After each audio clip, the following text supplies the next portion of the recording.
Malabar golden diamonds ജാൻസ് 3 powered by ഇംപെക്സിന്റെ ഈ പുതിയ എപ്പിസോഡിലേക്ക് എല്ലാവർക്കും ഒരിക്കൽ കൂടി സ്വാഗതം. ഇന്ന് എൻ്റെ മുമ്പിൽ വന്നിരുന്ന contestant one of my favourite വാണിയാണ്. വാണി, വെൽക്കം. ഞാൻ വാണി.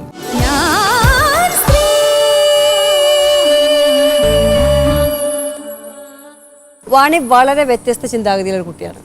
വാണിയുടെ പ്രവൃത്തിയിൽ കൂടെ തന്നെ വാണി അത് എല്ലാവരും മനസ്സിലാക്കി തന്നിട്ടുണ്ട്. ഇതിലേക്ക് വരാനുള്ളൊരു ഇടപാട് ഒരു ഇതെന്തായിരുന്നു? ശരിക്കും ഞാൻ സ്ത്രീയെ കുറിച്ച് ഞാൻ അറിയുന്നത് എൻ്റെ ഒരു സുഹൃത്ത് വഴിയാണ്. മുസ്വിര. അവള് എൻ്റെ അടുത്ത് പറഞ്ഞു, നീ എന്തായാലും പോണം, ഇത് വളരെ വ്യത്യസ്തമായ ഒരു ഇതാണ്, നിനക്ക് പറയാനുള്ളത് നമ്മൾക്കും പറയാനുള്ളത് നിനക്ക് പറയാൻ പറ്റും എന്നുള്ളൊരു ഇതാണ്. അപ്പോൾ അവൾ ഇത് പറയുന്ന സമയത്ത് ഞങ്ങൾ ഉദ്ദേശിച്ചത്, എല്ലാവരും നമ്മൾ ഡിസ്കസ് ചെയ്യുമ്പോൾ നമ്മൾ ഉദ്ദേശിച്ചത്, നമ്മൾക്ക് പ്രേക്ഷകരോട്, സമൂഹത്തിനോട്, മുഖ്യധാര സമൂഹത്തിനോട് പറയാനുള്ള കാര്യങ്ങൾ, സംവദിക്കാനുള്ള കാര്യങ്ങൾ, പങ്കുവെക്കാനുള്ള കാര്യങ്ങൾ, അതാണ് ശരിക്കും ഉദ്ദേശിച്ചിരുന്നത്. വാണിക്കുണ്ടായ ഒരു പേഴ്സണൽ അനുഭവങ്ങളിൽ ഒരു റിച്ച്നെസ് ഉണ്ടല്ലോ, ഒരു ക്യാരക്ടർ ഡെവലപ്പ് ചെയ്തതോ അങ്ങനെയുള്ള എന്തെങ്കിലും ഒരു നല്ല അനുഭവങ്ങൾ ഉണ്ടായിട്ടുണ്ടോ? നല്ല അനുഭവങ്ങൾ സൗഹൃദത്തിന്റെ ഒരു ആഴമാണ് എനിക്ക് ഉണ്ടായത്. അതാണ് എൻ്റെ ഏറ്റവും വലിയ നല്ല അനുഭവം. പിന്നെ എൻ്റെതായ ഒരു പേഴ്സണൽ ഡെവലപ്മെന്റ് എന്നുള്ളത് ഞാൻ പണ്ടേ വിട്ട സംഗതിയാണ്.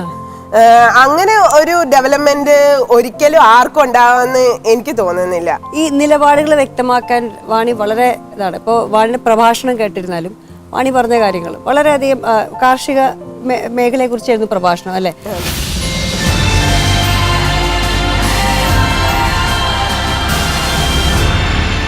ഈ ആകാശത്തെ, ഊഷ്മാവുള്ള ഭൂമിയെ നിങ്ങൾക്കെങ്ങനെ വാങ്ങുവാനോ വിൽക്കുവാനോ കഴിയും?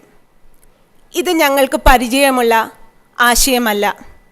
ഒന്ന് മാത്രം ഞങ്ങൾക്കറിയാം, ഭൂമി മനുഷ്യൻ്റേതല്ല, മനുഷ്യർ ഭൂമിയുടേതാണ്. സിയാറ്റ് മൂപ്പൻ്റെ വാക്കുകൾ. സഹൃദയരെ, ഈ വാക്കുകളാണ് പരിസ്ഥിതിയും വികസനവും എന്ന് കേൾക്കുമ്പോൾ എനിക്ക് ആദ്യമായി ഓർമ്മ വന്നത്. ഇന്നത്തെ വികസനത്തിൻ്റെ, ഇന്നത്തെ നമ്മുടെ നാടിൻ്റെ പോക്കിനെ എങ്ങനെ നാം വിലയിരുത്തണം? വികസനം എന്ന ചെല്ലപ്പേരിട്ട് വിളിക്കുന്നത് യഥാർത്ഥത്തിൽ വികസനമാണോ? ആദ്യമായി നമ്മൾ വികസനത്തെ തന്നെ നിർവചിക്കണ്ടേ? എന്താണ് വികസനം? നമ്മൾ നമ്മുടെ ഉള്ളിലേക്കൊന്ന് ഉറ്റുനോക്കൂ. വികസനത്തെക്കുറിച്ച് നമ്മുടെ കാഴ്ചപ്പാട് എന്താണെന്ന്. ഫാക്ടറികളും റോഡുകളും കുടിവെള്ളം പൈപ്പിലെത്തുന്നതും മെട്രോ ട്രെയിനും വൻകിട കെട്ടിടങ്ങളും ആണോ വികസനം?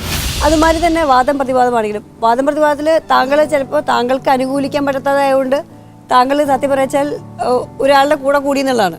ഐ മീൻ ന്യൂട്രൽ ആയിരുന്നില്ല. ബിക്കോസ് അത് തന്റെ ചിന്താഗതി, എല്ലാവർക്കും അവരുടേതായ ഒരു പക്ഷം ഉണ്ടല്ലോ, നേരിന്റെ ഒരു പക്ഷം വേണമല്ലോ. അതെ, വാദം പ്രതിവാദത്തിൽ സംഭവിച്ചത് വളരെ കൃത്യമായിട്ട് പറയുകയാണെങ്കിൽ, രാഷ്ട്രീയക്കാരെ ഇത്രത്തോളം നമ്മൾക്ക് സഹിക്കാൻ പറ്റില്ല എന്നുള്ളത് എനിക്ക് അവിടെ ഇരുന്നപ്പോഴാണ് മനസ്സിലായത്. അതായത് പറഞ്ഞു തന്നെ പറഞ്ഞുകൊണ്ടിരിക്കും, അപ്പുറത്തെ ഭാഗത്ത് എന്താണ് സംസാരിക്കുന്നത് രാഷ്ട്രീയക്കാരെന്ന് പറയാൻ പറ്റില്ല കേട്ടോ.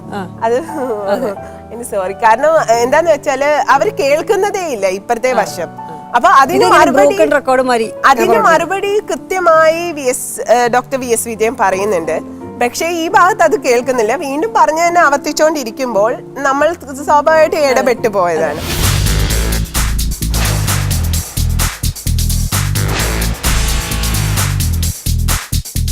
പശ്ചിമഘട്ടം നമ്മുടെ ഭൂമിയിലെ തന്നെ ഏറ്റവും പഴക്കമുള്ള മലനിരകളാൽ സമൃദ്ധമാണ്.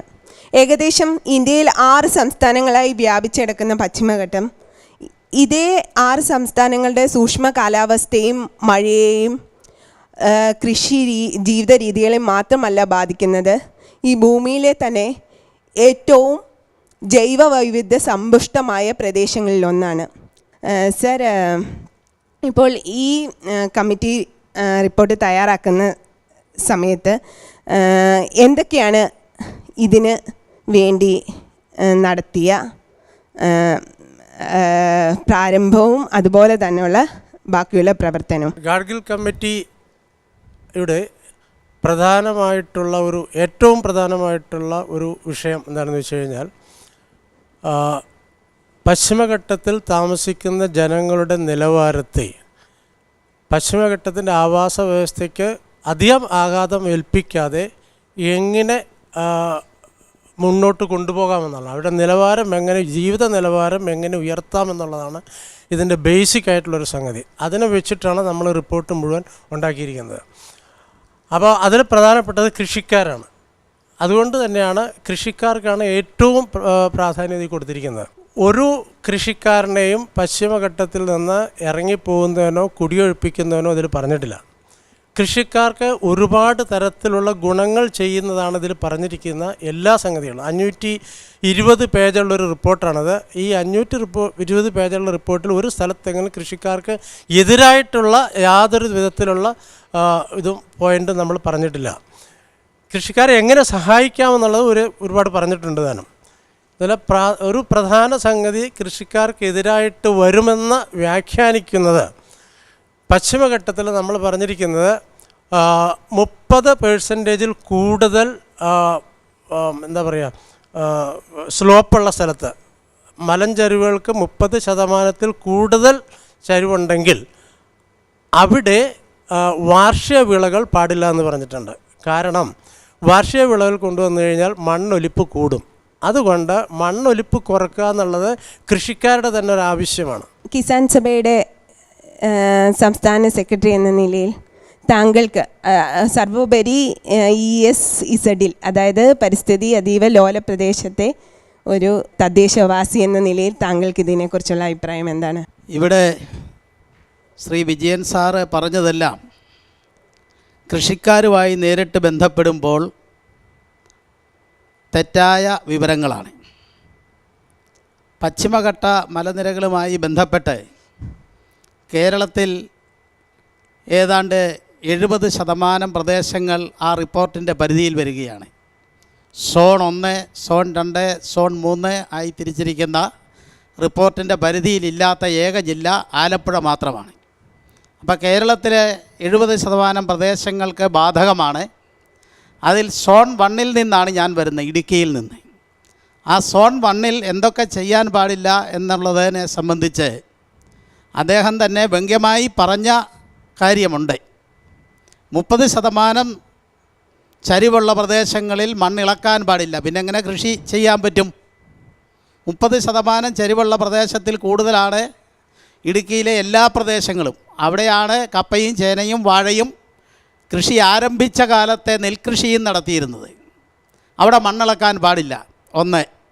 2, കൃഷിക്ക് വേണ്ടി രാസവളങ്ങൾ ഉപയോഗിക്കാൻ പാടില്ല, കീടനാശിനികൾ ഉപയോഗിക്കാൻ പാടില്ല. അവർ പറയുന്ന കൃഷിയെ ജൈവമാക്കി മാറ്റണം. ജൈവമാക്കി മാറ്റണം എന്നുള്ളത് തത്വത്തിൽ അംഗീകരിക്കുമ്പോൾ തന്നെ നമ്മുടെ രാജ്യത്തെ ജൈവ കൃഷിയായിരുന്നു ആദിമകാലത്തുണ്ടായിരുന്നത്.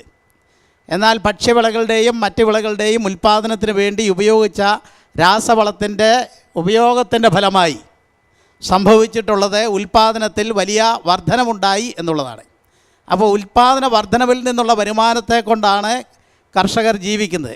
ആ അടിസ്ഥാനത്തിൽ ഗാഡ്ഗിൽ റിപ്പോർട്ട് കർഷകർക്ക് പൂർണ്ണമായി യോജിക്കാൻ കഴിയുന്നതല്ല എന്നാണ് പറയാൻ. ഇപ്പം നടക്കുന്നത് കൃഷിക്കാരെ ഒരു മുഖമറയായിട്ട് പിടിച്ചിട്ട് ഇതിനെ ഗാഡ്ഗിൽ കമ്മിറ്റിക്ക് എതിരായിട്ട് പറയുന്ന ആളുകളുടെ കളി ഇപ്പോൾ പുറത്തായി. കാരണം ഇപ്പോൾ കസ്തൂരി രംഗൻ കമ്മിറ്റി വന്നപ്പോൾ ഗാഡ്ഗിൽ കമ്മിറ്റിക്ക് എതിരായിട്ട് പറഞ്ഞിരിക്കുന്ന ആരൊക്കെയാണെന്ന് കുറേ ഇവിടുന്ന് ലെറ്റർ പോയിരുന്നു.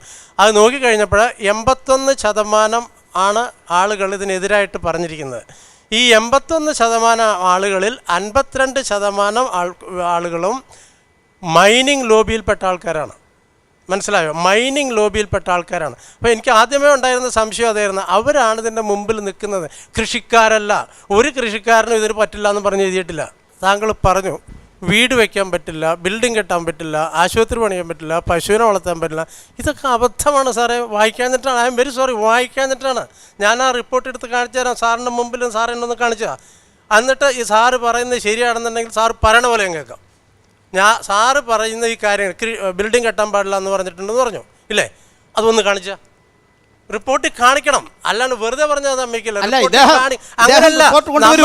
നമ്മള് റിപ്പോർട്ട് കൊണ്ടുവരൂ. ഇപ്പോൾ നമ്മുടെ മുമ്പിൽ റിപ്പോർട്ടില്ല. റിപ്പോർട്ടിൽ ഇദ്ദേഹം തന്നെ റിപ്പോർട്ട് ഞാൻ വായിച്ചതാണ്. അതില് വികസനത്തിന് അതിർവരമ്പുകൾ ഇടണം, അതിന് കൃത്യമായ നിയമങ്ങൾ ഉണ്ടാവണം എന്നാണ് പറഞ്ഞിട്ടുള്ളത്. ഇതിൽ നിർദ്ദേശങ്ങൾ മാത്രമാണ്. അതുപോലെ തന്നെ ഞാൻ പറയാം, അതെ, ബിൽഡിംഗ് കെട്ടണ്ടെന്നല്ല പറഞ്ഞിരിക്കുന്നത്, ബിൽഡിങ്ങിന് ഒരു ബിൽഡിംഗ് കോഡ് വേണം എന്ന് പറഞ്ഞിട്ടുണ്ട്. ബിൽഡിംഗ് കെട്ടണ്ടെന്ന് ഒരു സ്ഥലത്തും പറഞ്ഞിട്ടില്ല.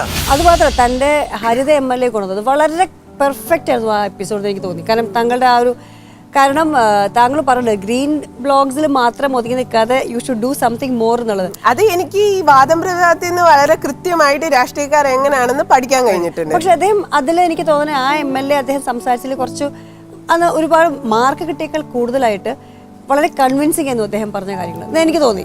എനിക്ക് യാതൊരു രാഷ്ട്രീയ കൺവിൻസ് ചെയ്യാനുണ്ട് ആണല്ലേ? കാരണം ആളൊന്ന് പ്രവർത്തിച്ച് ഇത് ചെയ്യട്ടെ. അത് കഴിഞ്ഞ് ഞാൻ ഈ കഴിഞ്ഞ ആഴ്ചയും ഞാൻ മാളയെ കുറിച്ച് അറിഞ്ഞപ്പോൾ കണ്ടത് അവിടെ ഇപ്പോഴും കുന്നിടിക്കൽ നടക്കുന്നുണ്ട്. ആള് പറയുന്നത് കുന്നിടിക്കുമ്പോൾ നെഞ്ചിടിക്കുന്ന പോലെയാണെന്ന് പറഞ്ഞാൽ പോലും അവിടെ ഇപ്പോഴും അത് അനുസ്യൂതം തുടരുന്നുണ്ട്.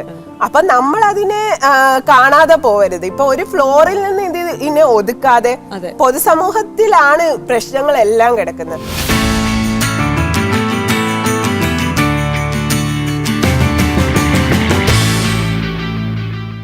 ഒരു ഹരിത MLA എന്ന നിലയിൽ താങ്കൾ എന്തൊക്കെ പരിസ്ഥിതി സൗഹൃദ വികസന പ്രവർത്തനങ്ങളാണ് താങ്കളുടെ നിയോജകമണ്ഡലത്തിൽ കാഴ്ചവെച്ചിട്ടുള്ളത്?